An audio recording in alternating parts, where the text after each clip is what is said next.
On that topic, there is a large argument to be made that I tend to agree with, that there is a difference between TRT, which for those of you guys who don't know, that's testosterone replacement therapy. It's essentially going to a physician. You're receiving call it a microdose of testosterone, perhaps something to go with it for an estrogen blocker, but you're receiving synthetic hormones at a very, very, very minimal and manageable dose, sort of forever. Yes. Like TRT is meant to be done for an indefinite amount of time, as opposed to what Corey just mentioned about a cycle. Even a light cycle is meant to spike your hormonal levels, pack on muscle, stop the cycle, take your PCT, and hopefully maintain that muscle mass that you kept on while continuing on through your journey in bodybuilding.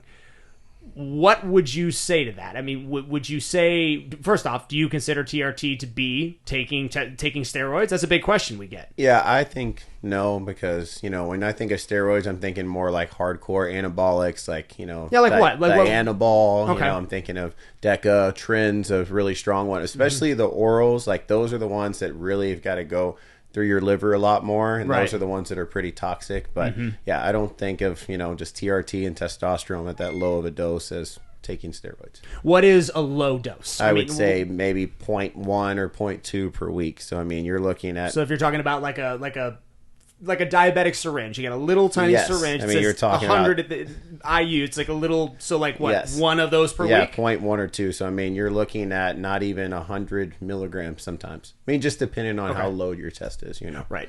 That's the other thing when it comes to TRT. I don't know of too many people doing TRT that aren't under a physician's care.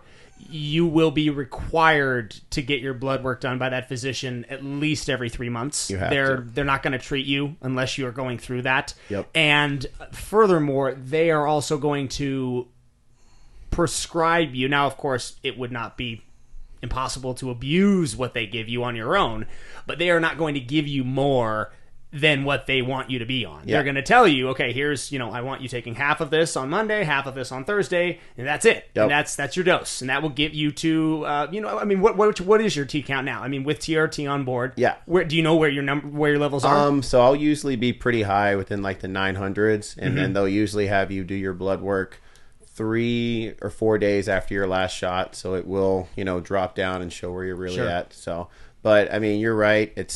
It's a lot safer to do it that way. And I mean, they're not, if you think you're going to walk in there and get 1 cc or something per week from a doctor, they would never do that. And if your numbers are even off at all, they're going to have you, come off of it, drop it down.